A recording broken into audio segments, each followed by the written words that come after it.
All right, what's going on, guys? Telltale's back at you with another video with another mock draft. Absolutely, man. Another 3-round mock for you guys. Eventually, we will evolve into doing a 4-round mock. I understand that these 3-round mocks might be irritating you guys a little bit, but you know, we'll eventually evolve into the full round mock. But we're just gonna do a 3-round mock here. Another Antonio Brown trade. I'm sorry if this really irritates some of you Antonio Brown ball lickers and shit. Why would you trade away the best receiver in the league? The guy's got serious drama issues. Do you really want that to keep happening? Let me ask you. Where has Antonio Brown gotten us?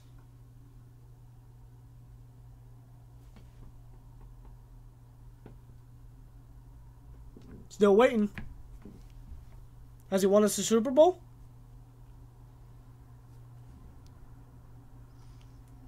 That's what I thought. Can we win the Super Bowl without him? I think we can. Yeah. Ben's won Super Bowls without top fucking tier receivers. Yes, I mean, yes, that's when we had defense, but that's why we traded Antonio Brown to get defense. Defense wins championships. Yeah, seriously, I don't really see the problem in trading away Antonio Brown. Do I love Antonio Brown? Do I appreciate his work ethic? Do I appreciate what he did for the team? Do I appreciate his hard work and his love? Absolutely. Yes. I'll always be thankful for what he did in the Steelers uniform. But the drama and what he's doing now, the fact that he unfollowed the Steelers on Twitter and blocked a lot of Steelers freaking related sources. This is a 30-year-old, okay? This is a 30-year-old who is acting like a fucking child, honestly. Yeah, you got a 22-year-old Juju Smith-Schuster who's literally acting more mature, and he's more of a kid than Antonio Brown is. A 30-year-old Antonio Brown is doing this shit. Seriously. He's literally being a diva receiver. There's a reason why guys like Terrell Owens, like Randy Moss, I'll even put Dez Bryant up to yes. I know the Cowboys choke in the playoffs. I know how they are, but look what Dez Bryant did. Look how Randy Moss did and Terrell Owens did. They didn't win a ring because they were diva-like receivers. They were always loaded with drama. They were always somewhat distractions in the locker room. Now, the difference between Randy Moss and Terrell Owens and those other guys is that they eventually got to the Super Bowl. But Antonio Brown, I mean, unfortunately, he hasn't got to the Super Bowl yet, and I think that's because he has been more diva-ish than those guys. He has been more diva-ish. And honestly, I think you got to get rid of him, honestly. It's a known fact in the NFL. Diva receivers don't win Super Bowls. Yes. And we need team players, not me players. Yes. Simple. Exactly. I mean, that's why we need guys like Watt and Hayward and Juju. More guys like that on this team. Seriously. If we have that, we can win the Super Bowl. Yes, seriously. And obviously, the big take on Twitter has been George Kittle and Joe Staley reaching out to Antonio Brown. Shit, Richard Sherman has even reached out to him. Yeah. They obviously want him. We want that number 2 pick. Gimme. Make it happen. Steelers trade Antonio Brown to the San Francisco 49ers for the number 2 overall pick. And with that number 2 overall pick, the Pittsburgh Steelers select Nick Bosa, defensive end out of the Ohio State. We need to replace Dupree. We've been saying it in every mock that we've said. I understand. We need to replace Dupree, okay? Dupree has been... Yeah, seriously. I don't really think a lot of people realize how much of a need outside linebacker really is. Bud Dupree does not fill that void. You know what's insane? You know, I just realized this. You know what's insane? We have led the league in sacks the last 2 years. Bud Dupree has been our starting outside linebacker the last 2 years. Can you imagine if we get someone like Nick Bosa opposite TJ Watt? We've led the league in sacks the last 2 years. That was with Bud fucking Dupree. Can you imagine if we get someone like Nick Bosa to replace Bud Dupree with what we've already done the last 2 years? We broke the fucking franchise record for most sacks in the season with Bud Dupree. Can you imagine what we can do with Nick Bosa? And you have TJ Watt, who is 2 years in the NFL, but 3 years under the linebacker position. He's already a fucking Pro Bowl talent. We get someone like Nick Bosa, who is probably one of the best pass rushers in the, definitely, no doubt, probably the best pass rusher in this upcoming draft. And we all know the Steelers love the Ohio State guys, the Ohio State Buckeyes, and especially those defensive lineman, linebacker type guys. I mean, Cam Hayward came from Ohio State, and look how great of a leader and enforcer he has been for this team and this defense. Exactly. We bring in someone like Nick Bosa, who, yes, he has been dealing with a groin issue, and that could be an issue if he comes to the Steelers. But I think him is still an upgrade from Bud Dupree. Nick fucking Bosa. Arguably. It's not just because of his name, man. You just look what he does on the fucking field. Arguably the number 1 overall pick this upcoming draft. Arguably. Potentially. It's insane. You get someone like Nick Bosa and put him opposite of TJ Watt, it is fucking killer. That is a fucking pass rush I dream about. That's a linebacker drill that's going to have quarterbacks piss their pants. That's a 70s Steel Curtain similar type thing. That's a 2008 Steelers defense similar type thing. That's what we need to get back to. Yes. Watt and Dupree. Our pass rush is great. It is great. I think it led the league in sacks this year. Correct me if I'm wrong. It did. But you add someone like Nick Bosa to all that statistic already, and it's fucking insane. You know, I'm just not impressed with Dupree completely. I think we can honestly trade him, or just resign from the 5th round pick, make or a fifth year option, and get rid of and have him go into free agency. I mean, that's just my take. You know, he hasn't impressed me whatsoever. He has the talent, he has the athleticism, he has everything you want, and a great speedy pass rusher, but he hasn't shown any of it. And the thing with Dupree, he's played linebacker all his life. I know. Watt's in his third year while playing football as a linebacker. He's basically got the same amount of sacks as Dupree does in his entire career in the NFL. That's insane. Like you said, you put someone like Nick Bosa on the opposite side of T.J. Watt, I think that's insane. Now, yes, at number 2 pick, we could easily go with a Greedy Williams. We could easily go with a Devin White, which, hey, I would absolutely love that. I would not complain whatsoever. But someone like Nick Bosa is hard to pass on. We can still go get a stud corner at number 20, in my opinion. Yeah. And with that 20th overall pick, the Pittsburgh Steelers select Byron Murphy, cornerback out of Washington. He's a very big, fast, strong, physical corner. He has basically all the makings to be the next great Steelers corner.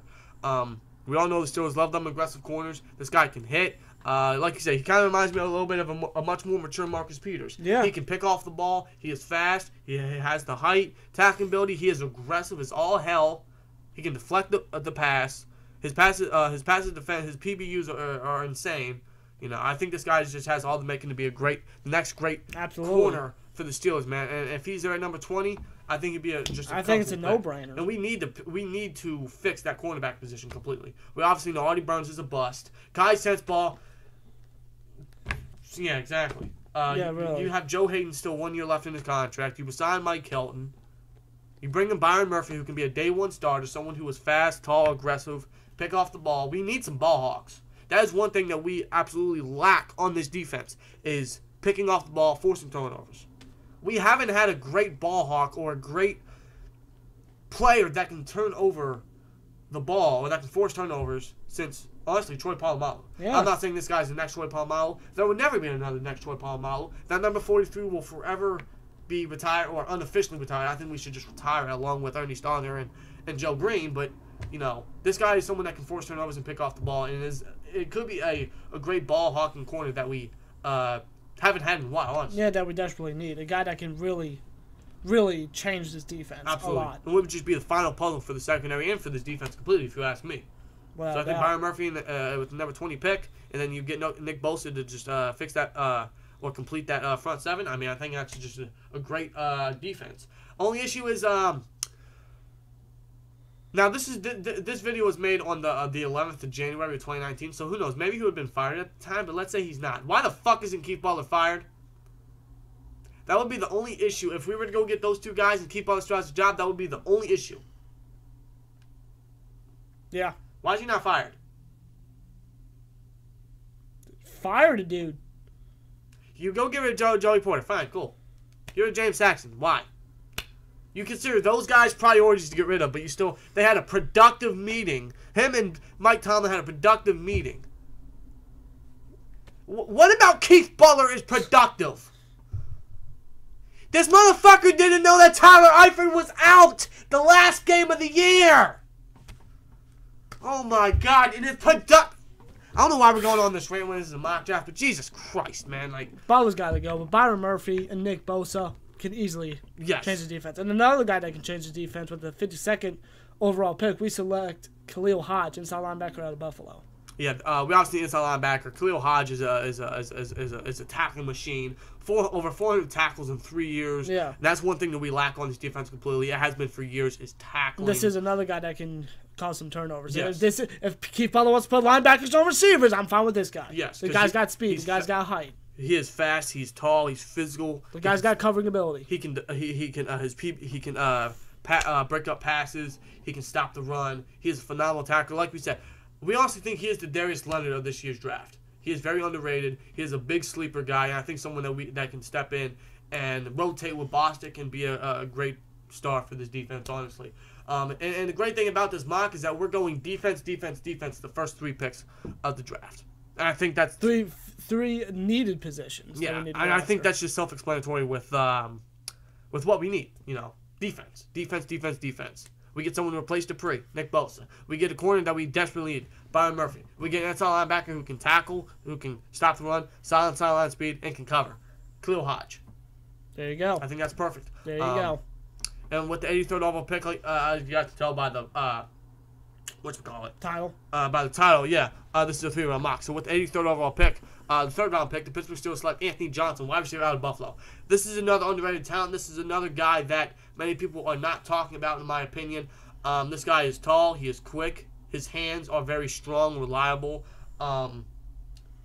He is a very nice vertical threat. Can be a very nice red zone and end zone magnet, honestly.